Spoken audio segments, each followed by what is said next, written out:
My name is Arthur Penzo. My date of birth is January 31st, 1941. As far as I know, I was born in Springdale. Okay. And even though we'll have your written permission, we want you to say on the video that we have your permission to use the interview. Well, yes, that'd be fine.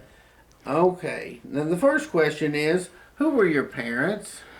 My parents was Ed and Adele Penzo.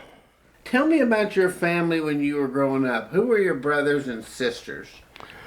Well, I have a half brother, Lord Mariello, has passed away now.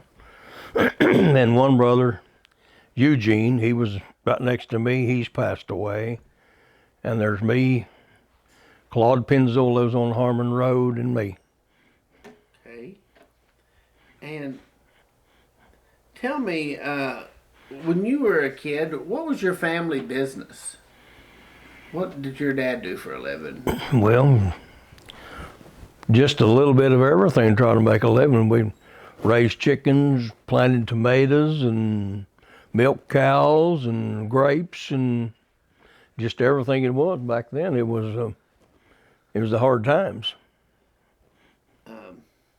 Tell me, what was your part in the family business? What would you do? Well, I helped them milk cows and pick tomatoes, and worked in the chickens, and just a little bit of everything, just help get along. Well, in addition to your the help you did on the family farm, what other jobs did you have when you were growing up to make money outside of working on the family farm? Well, I know my uncle had strawberries. We'd go pick strawberries, and I don't know if we got a nickel or probably a nickel a quart to pick strawberries, and we'd go pick green beans and stuff like that. Well, who was your uncle and what all did he do for farming? Andrew Penzo. And he was, but So tell me, what was it like around the Penzo house? What were some of the chores you had to do at home besides helping on the farm, you and your family? well, I'd go help them milk cows, and then we'd had to carry water for the chickens. Had two little chicken houses and had 50-gallon wood barrels. You had to carry the water in 5-gallon buckets to keep the chickens in the water, have them something to drink. What are your earliest memories growing up of Tontitown? What do you remember about going to town in Tontitown? What was it like and what would you do? Yeah.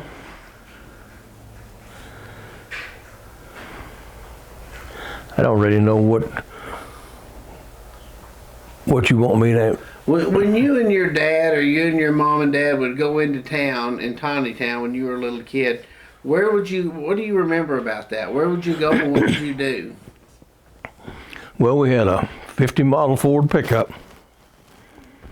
and on Saturday evenings, they'd take us to town. We went to the movie, and then we'd come by the Ellis ice cream parlor and have a ice cream cone or a Coke float, whatever, and then we'd all 5 of us pile in the back in the truck and come home. What are some of the stores you remember going to at Tontitown? Some of the earliest places you remember going to buy stuff? The only thing I remember is the Tontitown Mercantile, belonged to Richard Artemani. And it was, I don't remember how many years it was open, but then it was on a grocery store in town at that time. But that was back in the 50s, I think. Yeah, what were the restaurants that you remember in town when you were growing up? Well, there was the Venetian, what they called the Venetian Inn. It belonged to Paul and Alice Leatherman. And then Mary Maestries, well, she run it for years, and then I don't know if it was her Danny Maestri, he run it for years, but then finally it went out of business, and but anymore there's not that many. Well, the Venetian Inn is still there. All right, where did you live when you were a kid? And tell me where you moved after that. Well, we lived in an old house down there by Harry's Manotto's. And when we moved from there, we moved down here to the old rock house, which was my mother's and her dad's place years and years ago. And we lived there till, I don't know, Joyce and I got married. And then we lived in town for 1 year, and then the rest of the time I've been right here. Tell me about that house you used to live in. I think it was called the Barriola House. Right. Who owned it before you, and then what were their names? And then tell me about the house. Well, it belonged to my mother's folks, and there was two brothers, and I can't remember their names, but one of them moved to California, and then the rest of them stayed here. And then when they passed away, my mom got the house, and that's where we lived at. Tell me about the house. What was it like? Well, it was made out of old rock that they just dug out of the ground, and it was, the walls were inside probably 2 foot thick, and it was a well-built house. But after years, the weather got to it, and then I know they put a roof on it 1 year, in which I'd have never climbed up there to do that, but because it's too steep. Me and the heights don't get along real good, so, but anyhow, it finally just went to pot, so they had just went ahead and tore it down.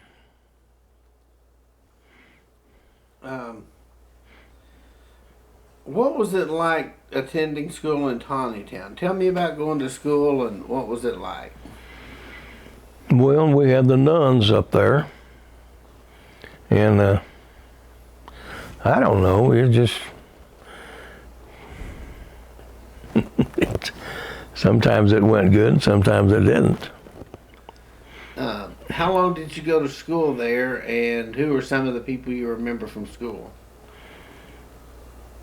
You went there till what grade? Did you go there the whole time? No, I graduated from the 8th grade up there, and then that's it. And I don't remember, what was that?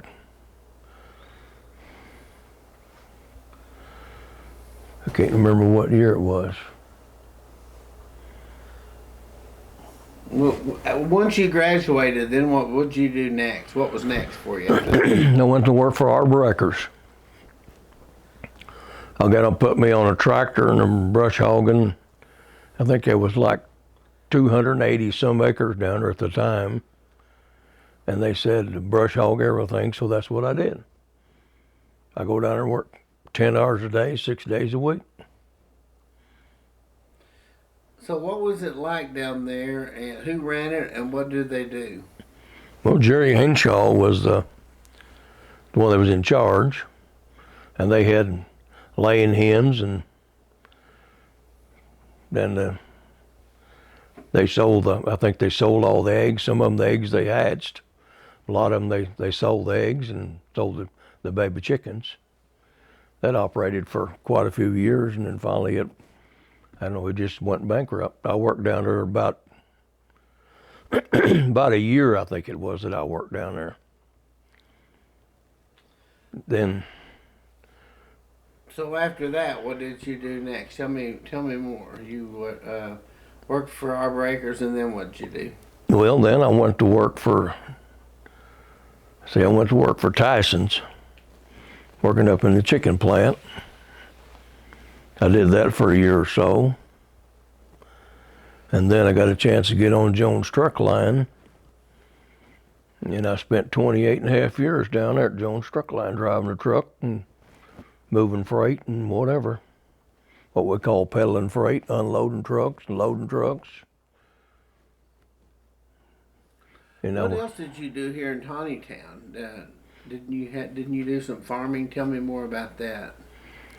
Well, when I was working at Jones, Joyce and I, and then my dad still had some cattle, so I got a few and he had a few, and we just tried to make some extra money raising cattle. And then when I retired from Jones, that's what I've been doing for the last, I don't know, 15 years, raising cattle, cutting hay, doing what I want to do.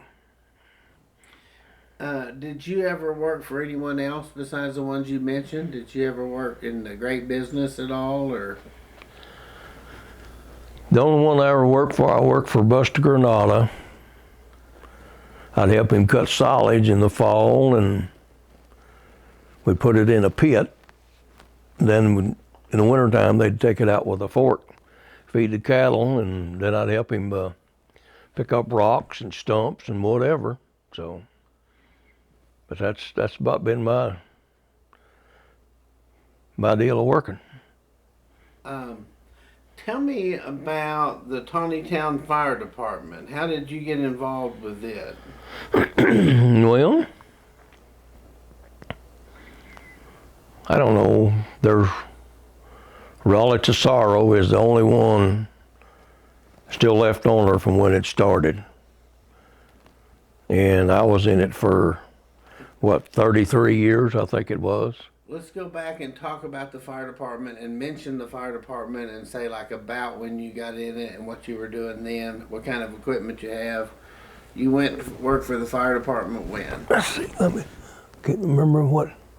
That picture I think says 79, so about when? Sometime in the late 70s? It's on that plaque up there. I can't remember right at the bottom. 79. Yeah, 1979. So let's say that like in a full sentence. I went to work for the fire department, or started. Were you volunteering, or was it Right, paid? right. It was all strictly volunteer.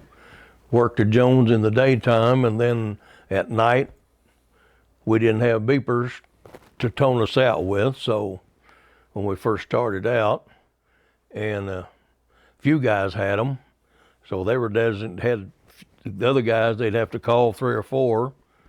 And then the other guys would call 3 or 4 more, and that's how we got toned out. They let us know if we had a house fire or grass fire or ambulance call, whatever. What was it like in those early days? What was your first equipment, and how did you get it? One, our engine, I think they went to, I can't remember I think it was Midwest City, Oklahoma, I think. And they picked up the first engine down there. It was an old Ford. It was a Ford truck, but back that time, that's all we could afford to buy. And then we had an old truck that we got off of. It was Jones Truck Line. We made a tanker out of it, and used those for quite a few years. And then we got money saved up, and they had a board of directors up there, and then they started buying new equipment, and we got real good equipment. Still got new equipment up there. It's been a good fire department. Tell me about some of the people, if you can remember, who served as chief and what all they did over the years. Well, our first chief was Jim Miller, and he worked for Springdale. I don't remember how many years Jim worked, probably, I don't remember. And Dwayne Atha, I think he was the second chief. He put in a lot of hours. And then we had Rusty Holtz. He was from Wheeler. And we had another guy, I can't remember his name, but right now Bernard Penalto is the chief, and then the city just hired Todd Witt-Sigmund. So they're both taking care of that job now.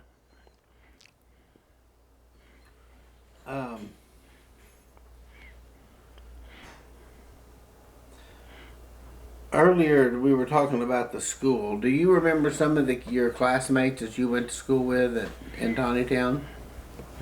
Yeah. Tell me, who were they? What were they like?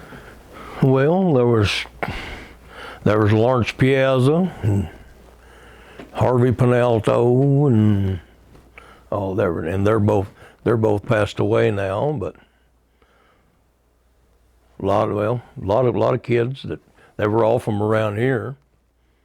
But Do you remember any of the nuns that were your teachers?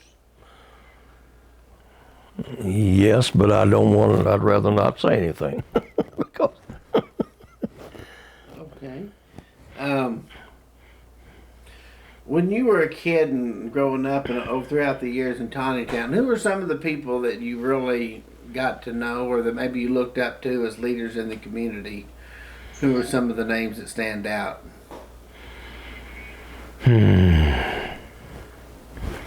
right now I couldn't tell you. Okay, that's all right. Let's switch around a little bit. When you were a kid running around in Tontitown with your friends and whatever spare time you could come up with, not farming, what would you and your friends do for fun? Oh, we had a place down there on Javello down there. Used to call it Cherry Hole. We'd go down there and go swimming, playing in the water, and just do what country folks do. Or try to have a good time and stay out of trouble. What else? Well, that's about it. What do you remember as a kid that your parents and their friends and other neighbors, what would the adults do for fun back in the day?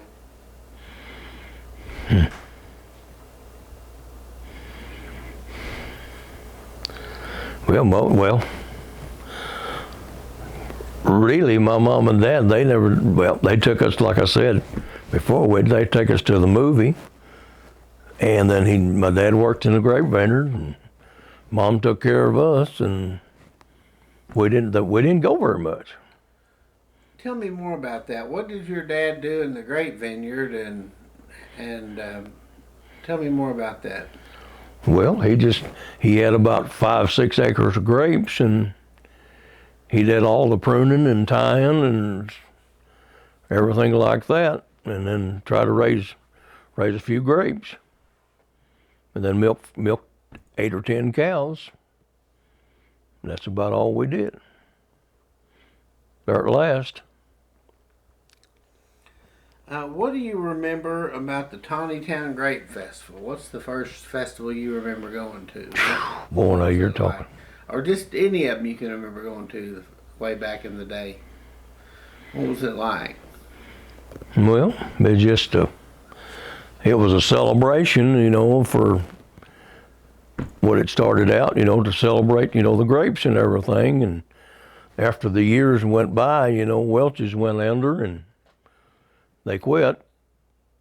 And then the grapes started disappearing, there's not many grapes left in northwest Arkansas or Tontitown anymore. Because Welch's quit buying them, they didn't have no place to go with them, so everybody just pulled them out. Have you ever helped or volunteered to help with the grape festival? And if so, what did you do? Well, first off, this has been years ago. My brother, we helped him park cars, and then worked in the bingo I don't remember what night it was, one night. But I've been working in the kitchen now probably for the last 10 years, 12 years. Help them cook spaghetti. Do that on Thursday night. There's about 6 or 7 of us that do that on Thursday night, and then Friday night they got some more, and then Saturday night, same thing. Tell me about the tradition of all the locals coming together to make the spaghetti and make the sauce and serve it. How big a deal is that? What's it like? Well, I've never been up there to make spaghetti, but it's a very big deal. There's the women and a lot of the guys, and in fact, they may be up there making it today, I don't know. But usually they use probably like 2,000 pounds of flour to make the spaghetti. and it's all spaghetti and flour and eggs. That's all it's made out of. Then they mix it all up and cut it and let it dry, and then they put it in a box, and then they just put it back, and then when the Grape Festival comes, then we start using it and cooking it. What about the fire department? Did y'all ever do anything at the festival to raise money or to help out? Yeah, years ago we had a stand, just a little building that we used to, I don't remember, there was 12 or 15 of us in there. We cooked hamburgers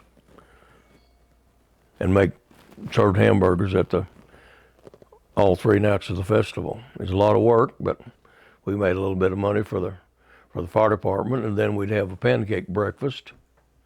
Do that once a year, and then they had a car show. We did that for quite a few years, and then finally they just quit doing it. What were some of the other traditions here in town besides the Grape Festival? You know, that's about it. Right now, we just started. It was last year. They started having a farmer's market in the park, but this is the second year, and I haven't been up there to it, so I don't know. I think it's going pretty good. There's a few people coming up there selling stuff. What about bocce? Tell me, what is bocce, and why do the local guys play it, if you know? Well, they got one they call the bowling. It's a small ball, about yay big around, and then you got eight other bigger balls. Some are red and some are black, and you throw this little one down there, and then then you roll your big ones down there and see the ones who can get the closest. But if you get close, then the other ones can knock it away. So it's just it's a lot of fun to play. I've played it, but I haven't did it in years. But and then the city started out 2 years ago having a bocce tournament. So that'll be coming up before too long. Then we have I think this will be 3 years during the Halloween. They have a deal in the park, give out candy for the kids and decorate up in costumes and just have a fun night. Talk to me about the Halloween, some of the traditions of back in the day. Wasn't there a lot of pranking and maybe dressing up in costumes to trick people? Do you remember any of those old traditions? And if you do, tell me about them. Well, years ago, Leon Zuppel had the filling station up there, and one of the guys had an old pickup, and so we went over to the dump and loaded up the truck, I don't know, 2 or 3 times with just stuff, took it up there and dumped it. And he couldn't even sell no gas because we had so much stuff around there. Then I don't remember what it was, but somebody come by and offered him something we'd hauled up or that we picked up at the dump, and he offered him $25 or $30 for it, so we sold that to him for $25 or $30. But then the outhouses, they'd go around, and there was one older couple up there, and he knew they was going to push his outhouse over, so he'd stay up all night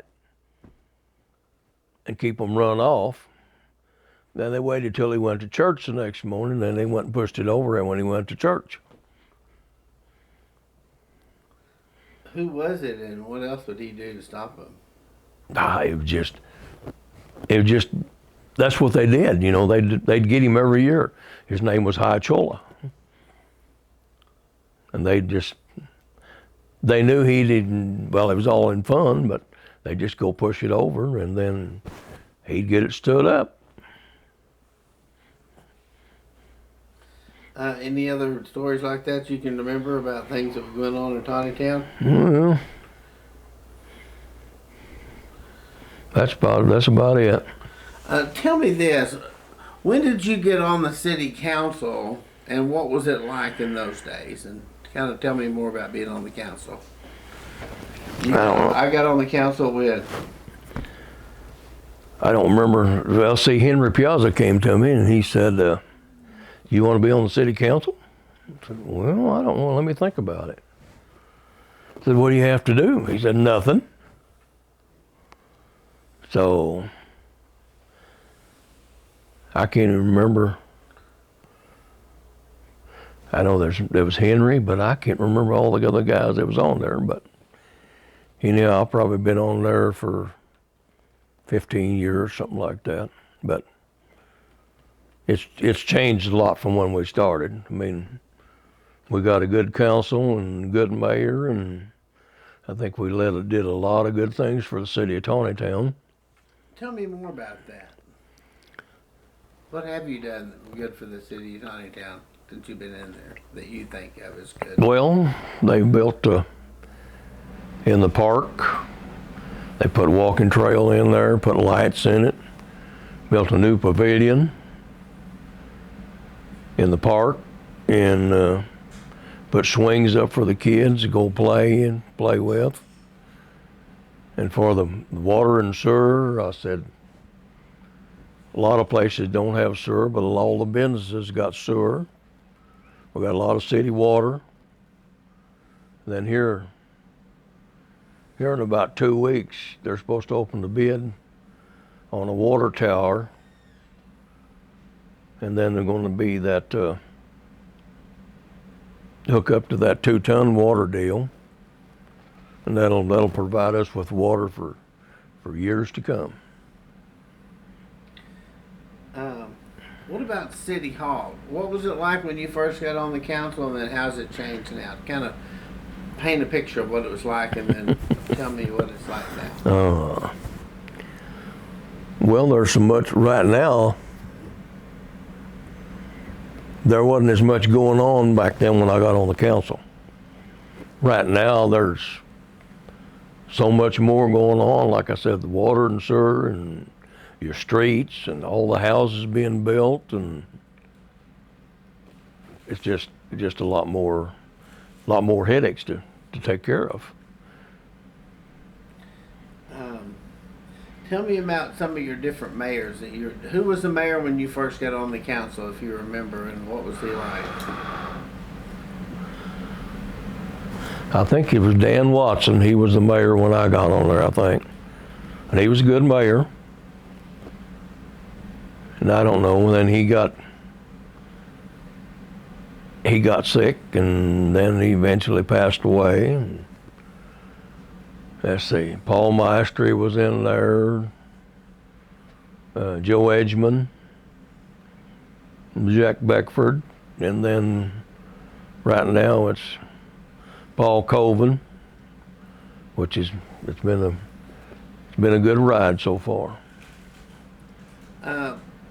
Tell me about some of the accomplishments. One in particular I wanted to ask about was the immigrant statues and the monuments. What do you remember about that, and was that a big deal? Well, Henry Piazza is the one who got all that started.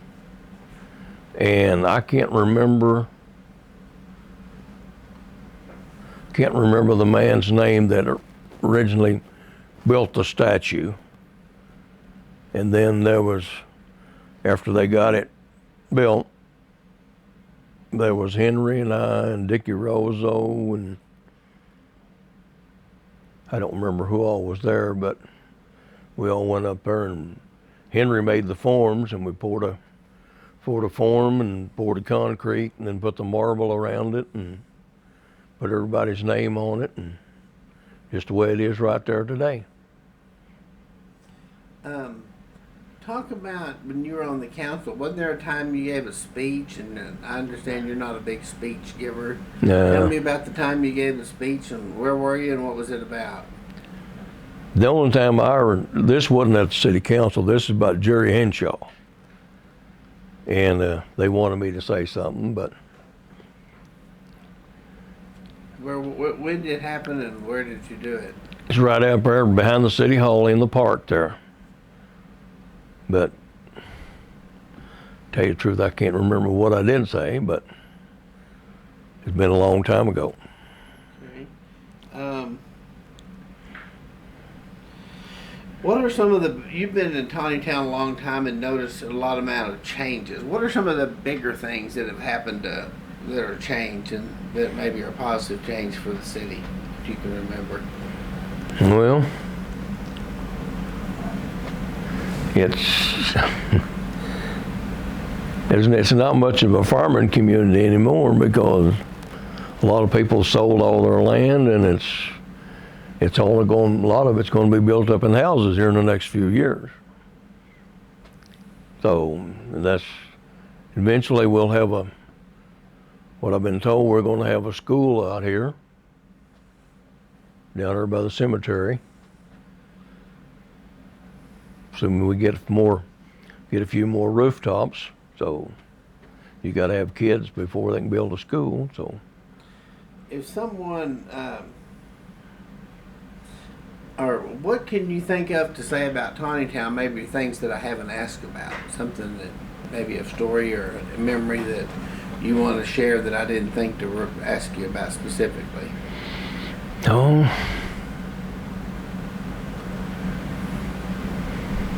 I think you about covered it.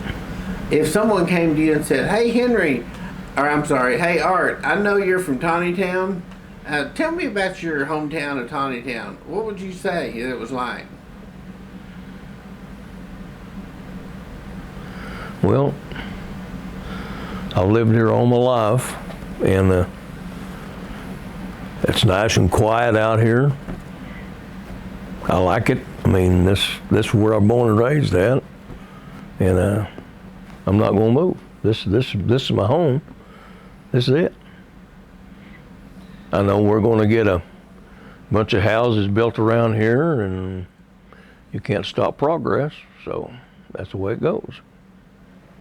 If I ask you to complete this sentence, how would you say it if you said it in a full sentence? My favorite thing about Tontitown is...